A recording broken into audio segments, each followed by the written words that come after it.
Hello, and welcome to another edition of the Book Review Blog. I am your book reviewer, and today we're going to finish the book Night Shift, where I'm going to do the rest of the short stories that are in that book. So let's continue. I left off with Sometimes They Come Back, and so the next story down is called Strawberry Spring. It takes place on a college campus, and it's first person, so there's a narrator. And first of all, he talks about the term Strawberry Spring, which is very similar to what you would think of an Indian summer would be. It's a kind of false spring that happens, according to this narrator, every 8 years or so, where there's such a cold winter, and then they have kind of a false spring, which gives them hope, and then it's back to winter. But during this one Strawberry Spring time on this college campus, there's been a string of serial murders by this man that people have named Spring Heel Jack. And so the narrator becomes very interested in this Spring Heel Jack and all the murders that seems to happen on his campus. And mostly it's just college girls. And so then he talks about it some more. And then he ends up graduating and getting married and having a small family. And 8 years has passed again, and he realizes again that Spring Heel Jack has struck again. This time very similar or very close to where he lives. It's far from his town, but it's very close to where he lives that somebody else was murdered. And so he starts to make discoveries about who Spring Heel Jack really is. And I'll leave it there that you can read the rest of the story. So the next book that I'm going to review, or the next story, is called The Ledge. And it deals with Stan Norris, who is a tennis pro, who's having an affair with a woman named Marcia Cressman. And Marcia Cressman's husband is just this big wig, very big businessman who lives atop a penthouse and just has a lot of money and is kind of like a mob boss, if you want to consider that, to where he knows about the affair. And his way of handling it, or his way of getting revenge, is to offer Stan Norris a proposal. If Stan can walk on the ledge outside of Cressman's penthouse apartment and survive, he gets $20,000, his freedom, and Marcia. He's like, you can have her. I don't love her anymore, but you need to do this first. And so the story is Stan Norris walking along this ledge, and eventually he does go through it and go across. Again, there's a long story of his adventure because it's very you don't know if he's gonna fall or not. And so eventually he gets over all the way to the starting point, and Cressman, however, is like, oh, I'm kidding, or you can go, you can take the $20,000, you can have your freedom, but you can't have my wife because I killed her. And so this makes Stan very unhappy because he loved Marcia and he was happy to have her. And so what he ends up doing is forcing Cressman, who's a much larger guy than Stan is, to do the same thing, to go along the ledge. And he holds him basically at gunpoint and tells him to do that. And you don't know if Cressman fell or if he survived and was able to make it around the ledge. That's where the story ends. So the next story is called The Lawnmower Man, and it's about a man named Harold Parkett, who has hired boys to mow his lawn, but he hasn't done that for a while, and so his yard has gotten really high, and so he has to hire somebody else. So he finds an ad about this lawnmower service, and a very fat man shows up, who Harold was expecting like a teenage boy or something, and he's like, nope, I'll mow your lawn. Don't worry about it. I'll have it done, at such and such time. So Harold's like, fine. So he sits down and relaxes, and eventually he gets up to see how the lawnmower man is doing. And so when he looks out, he sees the lawnmower going by itself, and after the lawnmower man is on the ground eating the grass, and this sickens him, and he eventually calls the police. But the lawnmower man catches him doing that and says, nope, no, sir, you can't do that. We now have to sacrifice you. So basically this lawnmower man is like this god or this weird being that has happened to Harold's house, and now Harold has to be sacrificed. So that's where the story ends. Or that's how ends my review of it. The next story is called Quitters Inc., and it's a story about a man named Dick Morrison who is a smoker, and he wants to stop smoking. And through a friend who has referred to him as to this nonprofit organization called Quitters Inc. And so he goes there, and it's basically a program that says, okay, you now quit smoking. They don't give you like a patch, they don't give you a gum. It's basically a cold turkey. However, they say that if you slip up, there are people that watch you, and if you slip up, your wife gets electrocuted. And they show him how rats are electrocuted in this building, so to show that they're serious and to show how serious they are.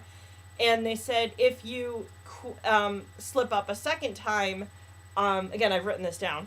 If you slip up a second time, you get electrocuted. A third time, both your wife and you get electrocuted. And a fifth time, his son gets beat up. And he gets electrocuted, and his wife gets beat up too. Sixth, seventh, and eighth times, it's more electrocution and more beatings, but just at a higher level. If you do an ninth time, they will come and break his son's arms, and not legs, arms. But a 10th time, they've realized that you're kind of a failure, exactly, and they shoot you. So they brag that it's 100% guarantee that you will quit smoking, but you're dead. So, yeah, it's 100%, but haha. So he doesn't get that far. He doesn't get very far at all. But it's an interesting story. He does do one slip up, but I recommend reading it because that's not the end of the story. But that's my end of my review. So the next story is called I Know What You Need, and it's about a college student named Liz Rogan who is approached by a man, a very geeky, nerdy guy named Edward Hammer Jr. And he approaches her and says, I know what you need. And she's like, what are you talking about? And she's like, you need a break. You need a strawberry sundae. Or you need a strawberry ice cream cone. And so she's like, well, yeah, I kind of do. The break would be nice, but I have to cram for my test. And, I really can't start a friendship with you or a relationship with you because I have a boyfriend. And it's like, oh, I don't care, but you need a break. You need to have this type of things because I know what you need, is what he keeps saying over and over. So they strike up a weird friendship, and then they leave for summer break from college. And while on summer break, her boyfriend dies in a work accident. He's a construction worker, and he ends up having a work-related accident. And so she's very distraught. And while she's still at home, Edward calls her and says, oh, I heard that your boyfriend died. I heard it from your roommate. And I know what you need. You need to be comforted. You need, let's have dinner, and you can, just have a shoulder to cry on.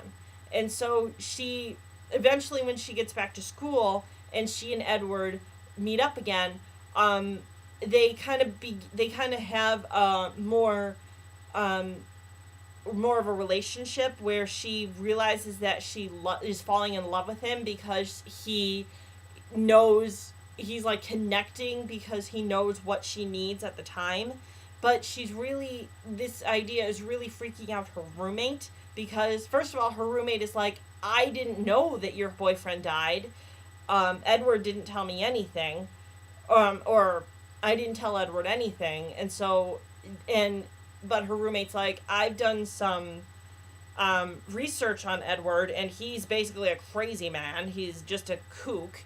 And so eventually Liz doesn't believe her, and she goes to Edward's apartment, and she realizes the horrible truth, what Edward is doing. That Edward is basically using voodoo to get her to do, or to know what she needs. But it's only what Edward thinks she needs. And Edward catches her in his apartment, and that's where I'm going to leave you off to see what happens to her or what happens to Edward. So you read the story. So the next story is called Children of the Corn, and it's a very famous movie. So you may be familiar with it, or at least know kind of what it's about. But anyway, it's about a husband and wife named Bert and Vicky, and they are driving across country to Vicky's brother's house, and kind of to save their marriage, because it's been on the rocks. And they're in Nebraska, and they're going from Boston to basically California. So they're kind of in the middle of their trip in Nebraska, and they run over a boy, and who's basically been thrown into the road. And so they stop and pick him up and try to find a police station. And they find themselves in Gatlin, Nebraska, and there's like nobody around. There's no cars, there's no people, there's no children playing or anything, and that strikes them as very weird. And eventually in Gatlin, they find a church. That's the only thing that has shown life to it. It has like neatly cut grass, and it's been cleaned. And Bert goes in to figure out what's been going on to see if he can talk to somebody and find an adult. And so he leaves Vicky in the car, and the first thing that he notices is the church sign.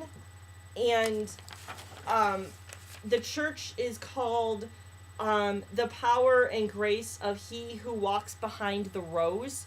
And what that means is he who walks behind the rows of corn, because there's, of course, this is Nebraska, and so there's like corn everywhere in this city of Gatlin.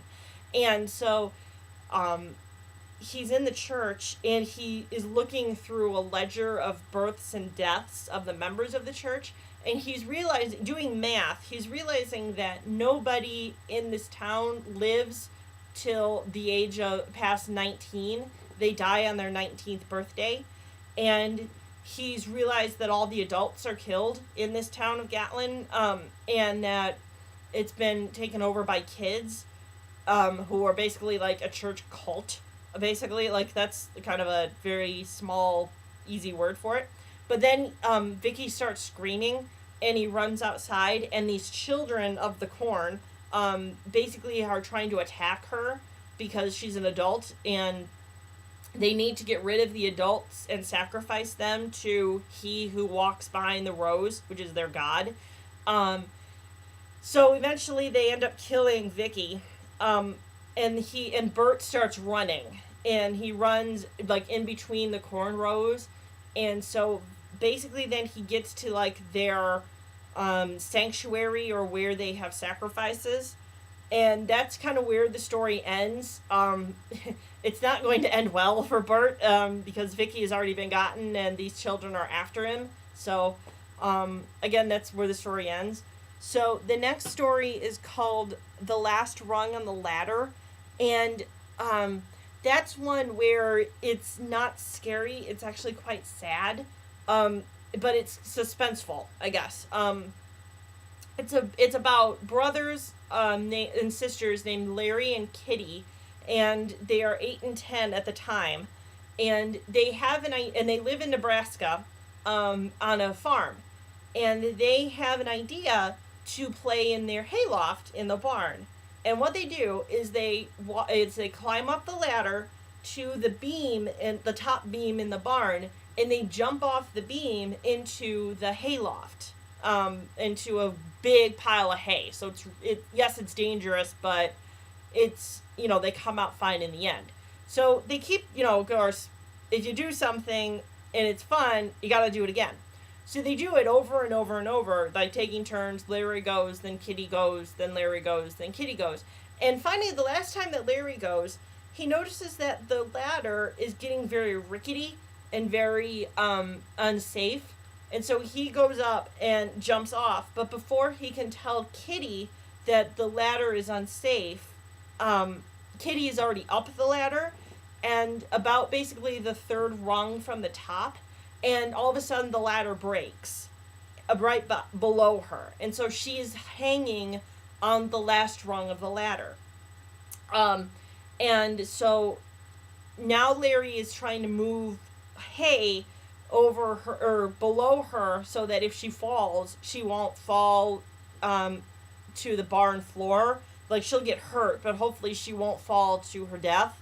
And eventually, yes, she does fall into the hay, but she and really miraculously, all that she has is a broken ankle. And so he's remembering this, and years have passed, and Kitty has basically, because of this incident, Kitty has basically just kind of lived her life. She hasn't really been successful. She hasn't really been made much of herself. She's gone from like man to man and marriage to marriage. And eventually she writes Larry a letter, kind of like a suicide letter, that says, maybe you shouldn't have saved me. Maybe it would be better if you didn't save me, or if you had let me fall from the ladder. And what ends up happening is Kitty jumps from her like high-rise apartment in New York City and basically is dead. And so that's the sad part, is that this is yes, suspenseful, but it ends up being quite sad. So that's that one. The next one is The Man Who Loved Flowers, and that one is interesting because it's quite short, and it's taken from like the view of outsiders. The people in New York are noticing a man, walking down the street, and he's dressed in a nice suit, and he has a smile on his face, and it's a nice spring night, so these people assume that he's in love. And this man walks to a flower shop and buys some flowers, who the flower keeper notices or mentions that these are for his love. And while he's doing this, there have been news reports on like radios about a serial killer who kills women with hammers, but that's all that matters about it. And this man just keeps walking, and what he's waiting for is a woman, and who he refers to as Norma. And he waits for her, and eventually he spies her, or a young woman who he thinks is Norma. But initially he notices that Norma is looking a little too young to be Norma, but he gives the flowers to her anyway, and says, "These are for you, Norma." And the woman who he gives the flowers to is like, "Well, thank you, but I'm not Norma." Or at least she starts to say that, but then he takes out a hammer and kills her. So he basically is this hammer killer who they're looking for. And that's kind of where it ends. He just kind of walks off and goes home. And for this woman to be discovered later. So that's where that story ends. The next story is called One for the Road. And it's about two old men who sit in a bar, and it's in Maine, and there's a blizzard outside, and there's a man who stumbles into this bar going, "Oh my gosh, you have to help me go get my wife and daughter. I've left them. We were on this on the highway, and because of the storm we had to make a turn, and we turned onto this town called Jerusalem's Lot, and I left my wife and child there to go get help. You have to help me, though, to go get them. And the men are like, you enter Jerusalem's lot. There's nothing there. They're dead anyway, because this is after. This is basically like after the novel Salem's Lot has happened. So the vampires are already there. But the two men go with this younger man to go get his wife and daughter. And while they're on their way, they tell him that basically, like, okay, if they're in the car, we'll go and get them, and bring them safe. But if they're out of the car, it's basically they're dead, and there's nothing we can do about it. So eventually they go, and they are out of the car. They do see the wife and daughter, and they are what the men feared, as they have become vampires. And I'm going to leave that story there. So if you want to read it and know what happens. So that's it for that story.